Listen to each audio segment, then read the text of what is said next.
Oi, tudo bem com vocês?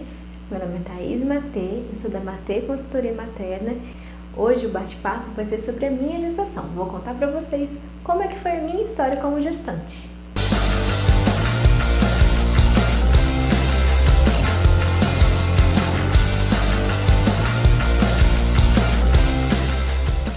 Eu descobri a minha gestação bem no comecinho. Tava só com 5 semanas de gestação e foi um susto. A gente tava pensando na possibilidade de talvez engravidar. Só que eu queria dar uma emagrecida. E aí eu fui numa endocrinologista e ela me passou um remédio para me dar um auxílio aí nesse objetivo de emagrecer. Só que o remédio era bem forte, né? Então, falava lá na bula, né, que não podia tomar se estivesse grávida. Como eu sabia, assim, que a gente, né, existia possibilidade de talvez estar grávida, eu falei, vou fazer um teste só pra, né, tirar isso da cabeça. E aí deu positivo. E eu fiquei, assim, chocada porque eu não esperava. Eu já tinha feito alguns testes, né? Eu tava desde fevereiro sem tomar remédio, já era outubro.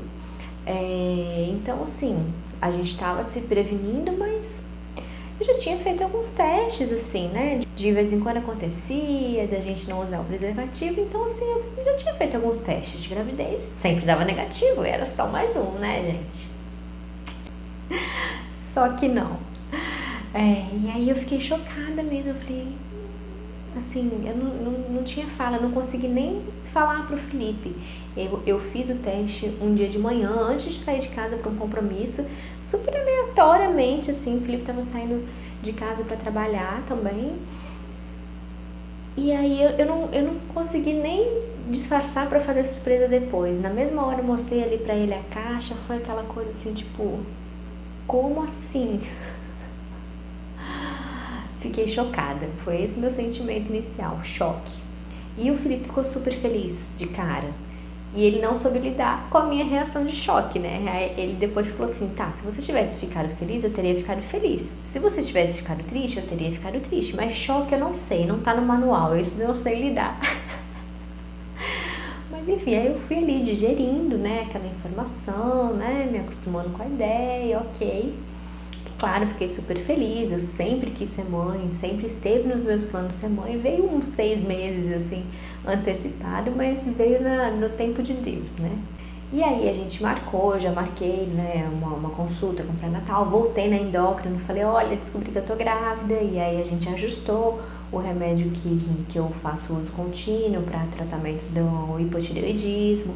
Então, enfim, tomei as providências ali e marquei uma ultrassonografia para ver se estava tudo certinho, né, o coraçãozinho batendo e tal, aquele momento emocionante, né, que a gente já conhece, todo mundo acha lindo e tal, e aí vi, bom, tá tudo certo, né, o coração tá certinho, o saco gestacional tá bem posicionado, tudo certo.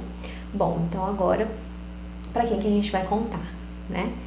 E aí eu queria esperar um pouquinho mais, o Felipe insistiu e a gente resolveu contar só para os nossos familiares mais próximos. Então, para minha mãe, para minha avó, para minha sogra, para o meu pai, para os meus irmãos. Basicamente foram esses que a gente contou. E aí aquele momento, né, de felicidade, todo mundo emocionado. Vou colocar um trechinho aqui dos vídeos que eu gravei naquela época para vocês verem como que foi legal. Tem que tirar tudo do saquinho, tá? Filha. Mamãe, você já está ganhando presente de Natal, hein? Você já ganhou de todo mundo, mãe. Agora. Uau, o que será? Tira tudo do saquinho. Faz assim com o saquinho. Não tirou tudo. Tira tudo. Aí, ó, caiu aí. Fechou. Quer ajuda, vó? Eu já que eu podia crescer.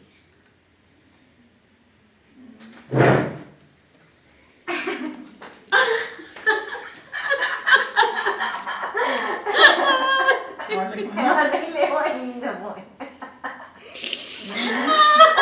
Ela nem leu. Ela não leu. Você tá trapaceando, Tereza. Ai, mamãe. Abre, vó. Eu já sei o que é. Abre. Pra quando? Abre, Ó. Ela nem viu que caiu aí, ó.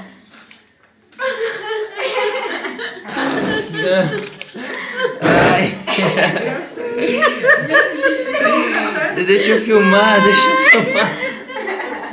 A gente passou uma semana assim naquele êxtase, né, de estamos grávidas e tal, super disfarçando no meu trabalho ainda, porque naquela época eu trabalhava CLT, né, então não queria contar, queria esperar, né, famosas 12 semanas, então a gente naquela coisa assim, né. E aí, mesmo antes de descobrir a gestação, eu já tinha alguns sintomas que eu, né, não tinha reparado, então eu sentia muita fome, mas gente, era uma fome que por mim eu almoçava 10 horas da manhã. Era uma fome assim, sem explicação. Então isso já era uma coisa assim fora do comum, mas que no dia a dia correria, né, gente, eu não reparei. Então a fome foi uma das coisas. O outro sintoma que eu tive da gestação, mesmo antes de saber da gestação, foi cólica.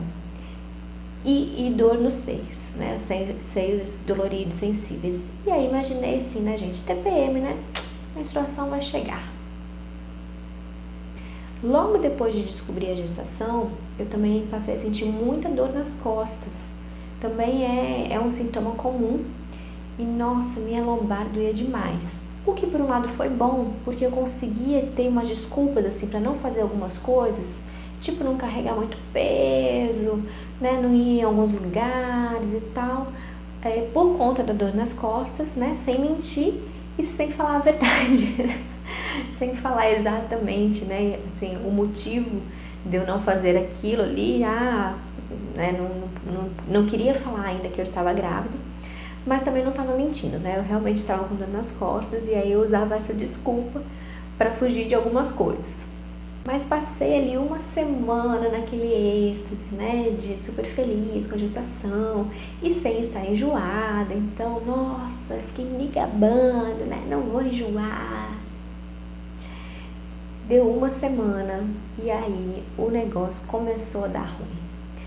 Além de muito enjoo, eu comecei a sentir muito enjoo, mas assim, com cheiro, com comida, nossa, era um enjoo constante, assim, não passava. Além disso, eu tive um sangramento, assim, não foi um sangramento muito grande, mas eu fiquei assustada, né, ainda mais mãe de primeira viagem. Graças a Deus eu fui atrás, fui procurar, e aí fui atendida no pronto-socorro, e fui diagnosticada com um hematoma, né, então um pequeno descolamento do saco gestacional, né, nessa fase da gestação ainda não é placenta, então não dá para chamar de descolamento de placenta, é descolamento do saco gestacional. Mas não me orientaram da forma correta, eu só tinha feito uma consulta com a então obstetra, né? E aí eu mandei por e-mail para ela tinha falado, se você tiver qualquer dúvida, você manda para esse e-mail. Mandei por e-mail para ela, falei o que tinha acontecido, mandei os exames, tudo. Ela me respondeu com 2 palavras: repouso relativo. O que é repouso relativo? Não sei.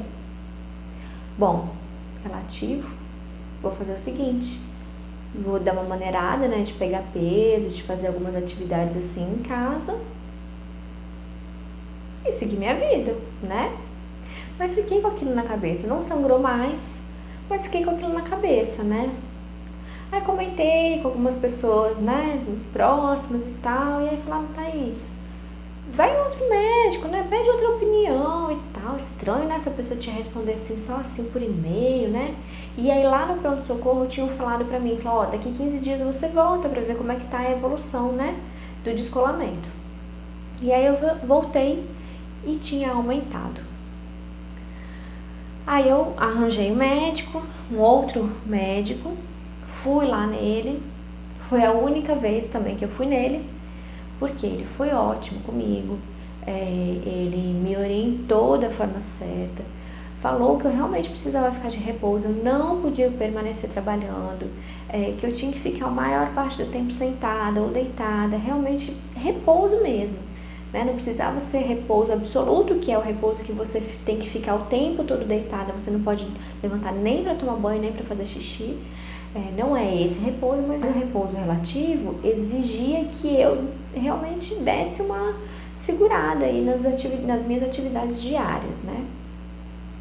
Mas por que eu não voltei nele? Porque ele declaradamente era cesarista, o que é ótimo, porque é melhor que a pessoa fale, olha, eu não faço tal tipo de parto, e você sabendo que você quer esse tipo de parto, você já muda, né, de especialista, do que a pessoa ficar ali te enrolando, falando, não, você vai ter parto normal, você vai ter parto normal, e aí depois te empurrar uma cesárea, né? Então eu achei ótimo, ele foi muito atencioso comigo e foi sincero, eu não faço parto normal. Eu agradeci, né, segui as instruções dele, eu comecei a tomar um remédio também, né, para diminuir esse hematoma, para segurar ali esse saco gestacional, e não voltei mais nele. Mas mantive os 15 dias de repouso, voltei a fazer outro exame e aí tinha diminuído o descolamento e eu pude voltar às minhas atividades normais. Durante esses 15 dias que eu fiquei de repouso, gente, pensa no enjoo. E aí, quanto menos eu comia, assim, quanto mais tempo eu ficava sem comer, mais enjoada eu ficava. Então, o que eu fazia? Eu comia o tempo todo. Foi o período que eu mais engordei durante a gestação. Eu engordei, se não me engano, 6 quilos em 15 dias. Foi muito mesmo. Mas porque, assim, eu não conseguia comer qualquer coisa.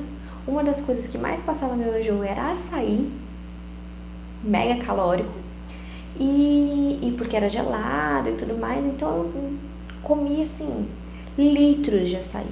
Eram 500 ml por dia, às vezes. E repouso, né? Então, né, ainda tem isso. Nesse período foi um período muito difícil, que eu estava extremamente mal-humorada, porque eu não conseguia nem conversar. As pessoas ao redor não entendiam, porque elas não estavam passando por aquilo. E muito, muito enjoo com a vida, assim, com o ar puro me dava enjoo, sabe? Então era muito difícil e eu fiquei muito mal-humorada por conta da situação toda, do enjoo, de não poder fazer nada. Olha, foi um período muito complicado. Isso era dezembro, calor ainda. Comecei a já ter alguns inchaços. Foi péssimo. Além disso, eu tive muita insônia. Então, assim, como acho que não tinha muita coisa para fazer, né? Porque estava ali em repouso, não podia fazer muita coisa. Então, eu tirava alguns cochilos durante o dia, chegava à noite e não conseguia dormir. E isso se estendeu pelo restante da gravidez, assim. Eu tive muito mais períodos de insônia do que de muito sono. Eu tive um períodozinho de muito sono, mas muitas vezes eu ia dormir super cedo, porque eu chegava em casa do trabalho já cansadíssima, assim, 6h30, 7 horas, eu mal conseguia tomar banho e deitava, às vezes sem nem comer, de tanto sono que eu tinha, mas aí dava 2, 3 horas da manhã eu tava lá acordada. Então, foi um período bem difícil esse. Bom, logo depois que acabou, né, essa parte, assim, do repouso, né, e eu continuei fazendo uso da gestação, mas eu fui liberada para as minhas atividades diárias, nós resolvemos contar para os amigos mais próximos. Então, nós chamamos aqueles amigos que a maioria eram nossos padrinhos de casamento, que realmente tinham uma relação mais próxima com a gente. E aí também nós fizemos uma surpresinha para cada um. Foi um momento bem gostoso. Até hoje a gente lembra desse dia com os nossos amigos, assim, foi bem gostoso. Então aí nós contamos, né, para esses amigos mais próximos e esperamos até as 13 semanas para contar para o restante das pessoas, assim, postar e tudo mais. Durante esse tempo, outros sintomas também que eu tive, que se prolongaram até o final da gestação, foi muito calor, os pés, eu senti um calor nos pés, os pés muito quentes, e uma coisa que eu nunca ia desconfiar que seria um sintoma gestacional e que eu fui pesquisar, que eu estava sentindo e descobri que existe, síndrome das pernas nervosas. E aí está relacionado isso com a insônia também. né? Tudo isso, esse calor, o pé quente eu não tinha posição para ficar na cama, nada estava bom. Eu virava para um lado, virava para o outro. Eu tinha vontade de arrancar minhas pernas, de tanto incômodo que eu sentia, assim, para dormir principalmente. E meu marido dormiu várias vezes, várias noites no sofá, porque eu não achava posição na cama. Então, essa parte, gente, saudade zero, tá? Isso sem falar, né, gente, no choro fácil e na falta de memória. Porque, olha, gente, e não volta fácil não, tá, a memória. Ainda não voltou toda não. Mas de 12 para 13 semanas que eu já tinha sido liberada do repouso, parece que virou uma chave, gente, o enjoo passou. E aí eu comecei a me sentir um pouco melhor, comecei a me sentir mais disposta, né? Embora tivesse ainda essas coisinhas, né, que eu comentei, assim, principalmente na hora de dormir, mas assim, de resto, durante o dia eu já me senti um pouco mais disposta. E aí a gente descobriu o sexo do bebê, que foi uma menina, né, a nossa Liv. A gente conseguiu descobrir o sexo com 17 semanas. E foi muito gostoso. A gente optou por não fazer chá revelação. Na verdade, assim, meu marido estava ansiosíssimo para saber o sexo. E aí no ultrassom mesmo... uma coisa legal de contar pra vocês. Eu jurava que seria um menino. Jurava, assim, tinha certeza que ia ser um menino. E aí o meu marido super ansioso, né? A gente foi fazer a ultrassonografia só pra saber o sexo. E aí a gente falou pro médico, e aí o médico falou assim, tá, eu posso falar? Vocês vão fazer surpresa? Vão fazer alguma coisa? Não, pode falar. Aí quando ele falou, é uma menina, aquele silêncio na sala. Aí eu falei, tem certeza? Aí ele ainda brincou assim, certeza mesmo a gente só tem depois que ela nascer, né? Mas eu fiquei assim, mais um choque, né? Como assim, gente? Uma menina? Ou seja, intuição de mãe aqui, zero, né? E meu marido também ficou naquela coisa, porque eu falava tanto que ia ser um menino, que a gente demorou pra se acostumar, né, com a ideia. E aí foi todo um trabalho depois, né, pra assim, mudar o olhar, porque eu já olhava coisas, já olhava as coisas de enxoval, assim, já direcionada, achando que seria um menino. E aí foi todo um trabalho depois pra mudar esse olhar, pra começar a ver coisas de menina e tal. Eu sou super prática, eu sou muito prática. Então foi um exercício à parte, né? Não gosto muito de coisa assim, cheia de frufru, cheia de coisa, não é muito minha praia. Então foi um exercício à parte essa questão de ser uma menina. Mas a gente começou a curtir muito, eu entendi que Deus realmente mandou tudo certo pra gente, no tempo certo e a pessoinha certa que a gente precisava naquele momento, né? A Liv é bênção nas nossas vidas e eu não consigo me imaginar não sendo mãe da Liv. Então, tudo certo. E aí, depois que a gente descobriu que era uma menina, a gente ficou ali alguns dias, né, trabalhando no nome, qual seria o nome. Meu marido adora nomes diferentes, bem diferentes. E eu gosto de nomes clássicos, sabe? Tipo Ana, Luísa, sei lá, Raquel. Eu queria muito que fosse Lilian. Eu gosto muito desse nome. E ele queria nomes super diferentes, tipo Chloe, Hope. Hope é uma marca de calcinha, né, gente? Ele queria nomes diferentes. E aí a gente ficou naquela coisa, né? Eu falava um, ele falava outro, não dava, não se encaixava, até que a gente chegou em Lívia inicialmente. Mas eu ainda não estava satisfeita, assim. Pra mim era muito importante que o nome tivesse um significado. Que tivesse um significado que tivesse a ver com a nossa história, que tivesse, que realmente se mexesse assim, sabe? Batesse fundo no meu coração. E Lívia é bonito, mas o significado não bateu no meu coração. Aí um dia mas já estava quase fechado, Lívia. E aí um dia a gente zapeando na internet, a gente viu um vídeo de uma menininha aqui no YouTube que chama Liv. A gente falou, interessante. A gente foi pesquisar qual era o significado. quando a gente viu o significado, gente, foi amor à primeira vista, assim. O nome da Liv significa Deus é meu voto e significa vida em norueguês. E a gente tem uma história, assim, o Felipe me chamava de vida quando a gente começou a namorar, hoje não chama mais. Eu achei que tinha muito a ver com a nossa história, bateu, sabe? Eu me apaixonei pelo significado, pelo nome e pronto, ficou decidido. Depois disso, minha gestação foi até tranquila, tirando esses sintomas que eu já comentei com vocês, né? Principalmente nessa questão, assim, para dormir eu tinha muita dificuldade.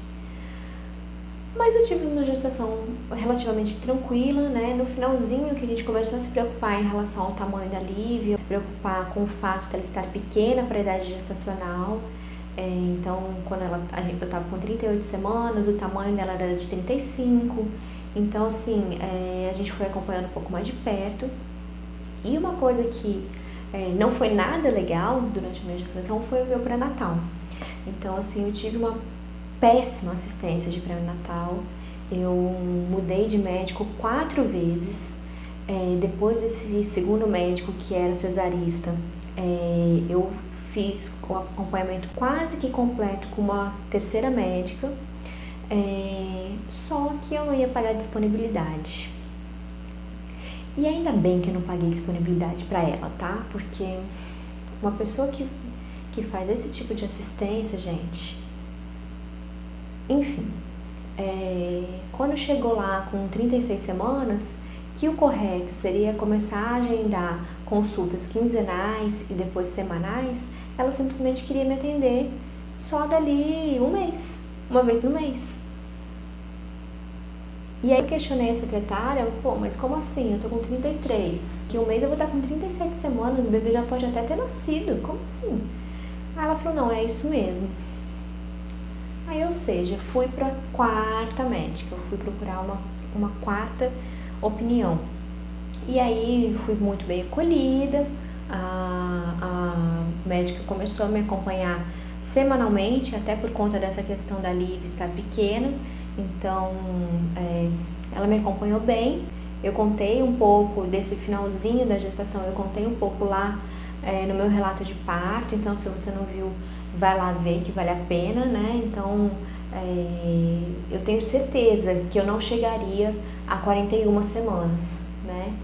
Que é o correto, né? Esperar o máximo de tempo possível para ver se realmente esse bebê está pronto para nascer, se está na hora dele, né? Então eu tive a Liv com 40 semanas e um dia, mas porque eu entrei em trabalho de parto e fui pro plantão do hospital, né? Não paguei a disponibilidade, mas eu já estava com a guia assinada para internação no sábado. Então, se eu não tivesse tido a Liv na quarta, eu teria feito uma cesárea no sábado.